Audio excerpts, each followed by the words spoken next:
dia, boa tarde, boa noite, galera. Aqui quem fala é a Thay e hoje eu tô aqui trazendo mais um vídeo trabalhoso à beça sobre a nossa amada crônica do Matador do Rei. E eu só digo que essa história rende mais do que a Bíblia. Antes da gente começar, vocês vão me dar licença que eu tenho que agradecer aos nossos queridos padrinhos que nos apoiam financeiramente pra gente manter esse canal aqui que você tá vendo agora e também o nosso site. Caso vocês tenham interesse em ajudar, os links vão estar aqui na descrição, caso contrário, os likes e os comentários também são muito bem-vindos. Eu já fiz um vídeo de teorias gerais e eu recomendo vocês a assisti-lo primeiro antes de assistir esse daqui de agora. Pausa rapidinho e vá lá assistir e depois volta pra cá. Bom, as nossas teorias de hoje serão sobre Feija ou Fágia, tanto faz, né? Ou seja, é o primeiro rei de Vintas. Em uma de suas lives lá no final de 2020, o Patrick Rothfuss mostrou uma moeda de Vintas, que é um país na parte oriental dos quatro cantos da civilização. This is from Vintas. This is a vintage currency. And that means who is the king being portrayed? This is actually one of the first coins struck that was vintage, because before this, Vintas wasn't a country. What you have here, this is Feija. This is Feija, first king. He is Feija, king in life and king in death. Essa moeda que ele mostrou, na verdade, tem um rei nela grafado. E foi revelado que, na verdade, aquele modelo foi a primeira moeda batida do país. Até porque, antes daquela moeda, Vintas de verdade não era um país. Nessa moeda, que é dividida em duas partes, temos o rei Feija. Na parte de cima, vemos ele segurando um scroll e uma espada com um sol acima dele. E os outros soldados, que na verdade eram outros líderes menores e mesquinhos. Percebam aqui que ele parece estar em seu auge e com a barba mais curta. Já no outro lado, temos apenas ele segurando a mesma espada, mas sem os outros ao seu lado. Agora Feija parece estar cercado por monólitos de pedra, algo parecido com o Stonehenge. E dessa vez, ao invés do scroll, ele segura uma planta, a qual o Patrick Rothfuss não revelou o nome. O mais interessante nesse lado é notar que agora ele tem uma lua sob sua cabeça. Em suas próprias palavras, o Pat disse que nessa moeda temos o rei Feija em vida e em morte, e ainda deu uma rebatidinha em alguns comentários. Necromancy my ass. Quando falaram que o rei usava necromancia, Pat disse logo que isso é coisa de Dungeons & Dragons.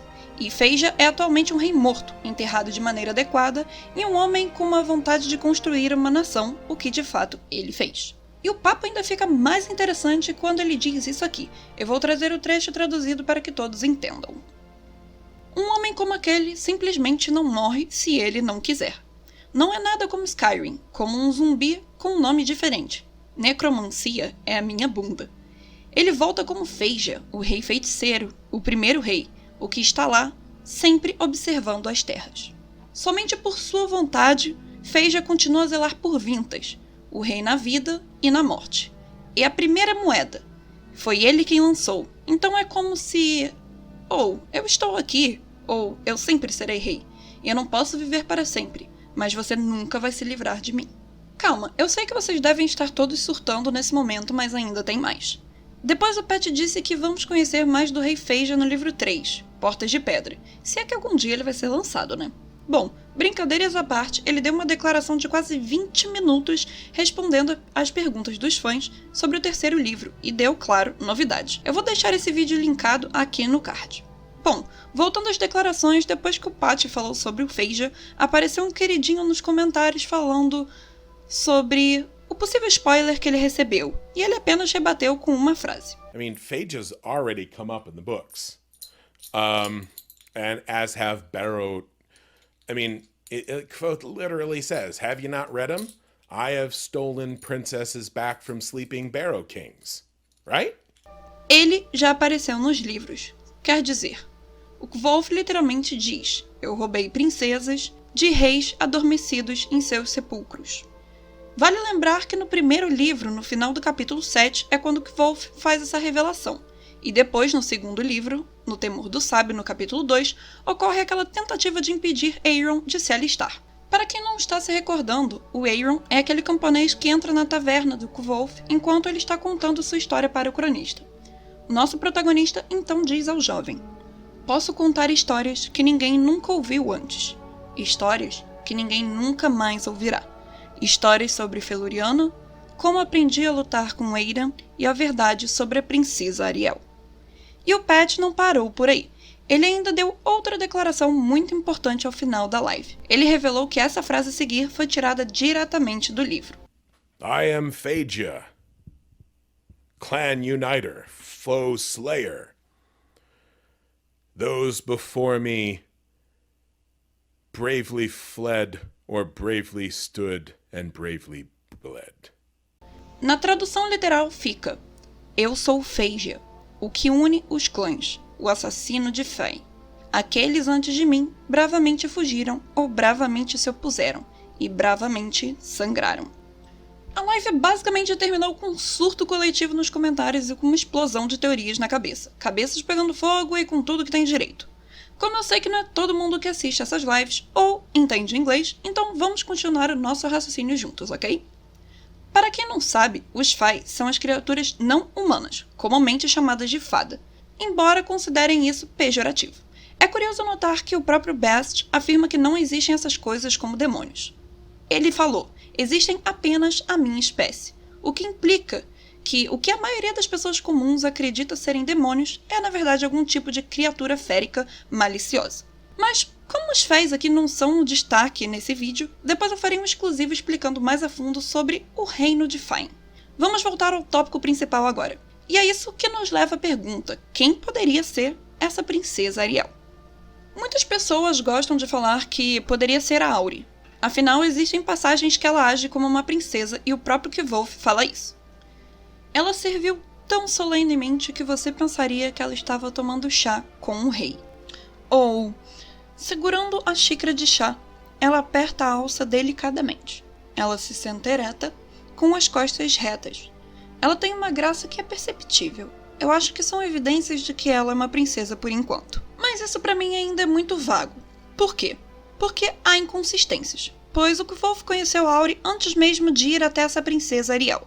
Então, logo descarta essa possibilidade. Ao meu ver, a princesa Ariel ainda não apareceu em nenhum dos 2 primeiros livros. E, na verdade, a teoria sobre a Auri que faz mais sentido pra mim é, na verdade, que ela seria um dos anjos que seguiram Telu ao invés de Selitos. Auri, na verdade, poderia ser Ordal.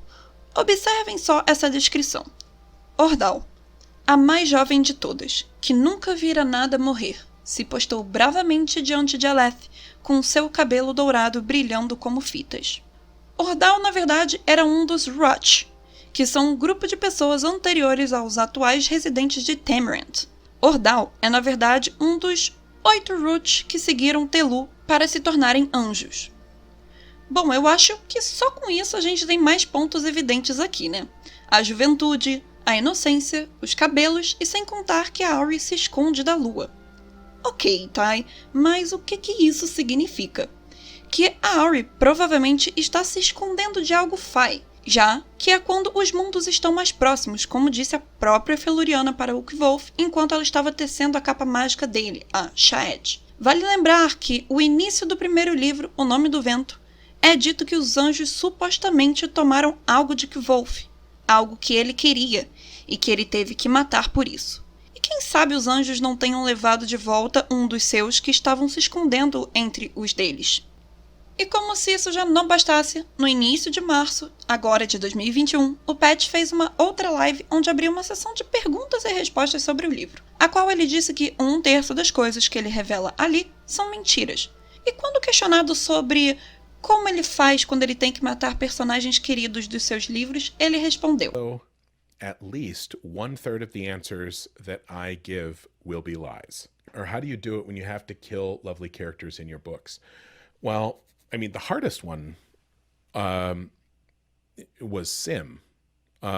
But or at least that was the hardest one until I had to get around to actually, while working on book 3, that I had to kill off Ari to move the plot along in the right way. O mais difícil foi Sim, né? Que seria a abreviação de Simon. Eu até ia dizer que Simon, até eu ter que trabalhar ainda mais no 3º livro e ter que matar Ari para mudar o plot para o caminho certo. Eu não levaria isso a sério até eu ter pensado nessa teoria da Auri realmente ser Ordal.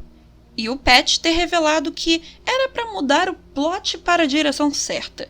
E também a frase do Kvolf que eu disse anteriormente. Ok, pode ser mentira? Claro que pode ser, mas eu ainda tô bem convencida disso. Então, eu sei que muitas pessoas agora podem estar se perguntando, ou podem estar comemorando, enlouquecendo, me xingando, e é claro que também tem aqueles que estão se perguntando: eita, eu não lembro nem quem são os Root. Beleza, calma, se acalmem e vem comigo.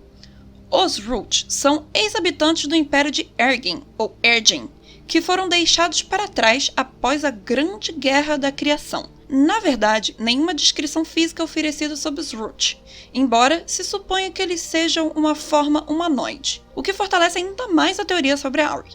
Pode-se entender que a partir da declaração de Feluriana, de que nenhum Amir original era mortal, que os Root são de fato seres imortais. E aí que está mais um ponto favorecendo essa minha teoria.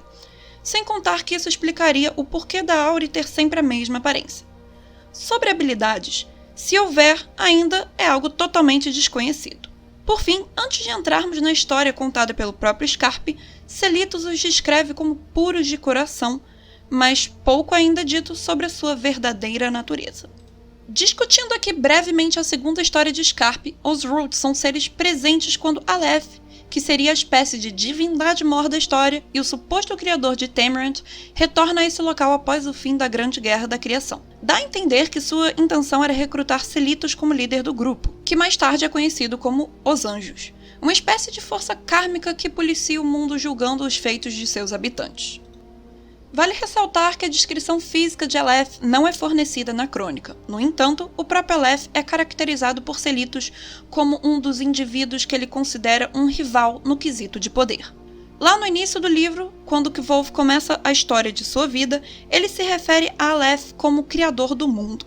Ou seja, está implícito que o Aleph supera Selitos e Telu, pois eles se referem a ele como senhor e se ajoelham diante dele ao falar. Se isso é feito só por reverência ou status, não está claro. Ele é mais prominentemente retratado como a entidade que transforma o Telu no ser que é regularmente adorado nos quatro cantos. Ele aparece em Temerant após o fim da Guerra da Criação para instalar uma força kármica para punir e recompensar os habitantes do mundo. O que ele fez antes ou depois da instalação dessa organização ainda é desconhecido, o que abre ainda mais teorias. Será que ele seria talvez o Elodin? Eu só vou jogar essa bomba aqui e vou continuar. Retornando à história de Scarpe sobre os Root, devido às estipulações que Aleph exigia de seus anjos, Selito se recusa e, ao invés disso, ele forma a Ordem Amir. É então que Telu se torna o primeiro e aparentemente líder da facção de Aleph. Ele é seguido por 8 Roots: Kirel, Dea, Enlas, Geiza, Leselte, Imit, Ordal e Andan, todos de descrições variadas.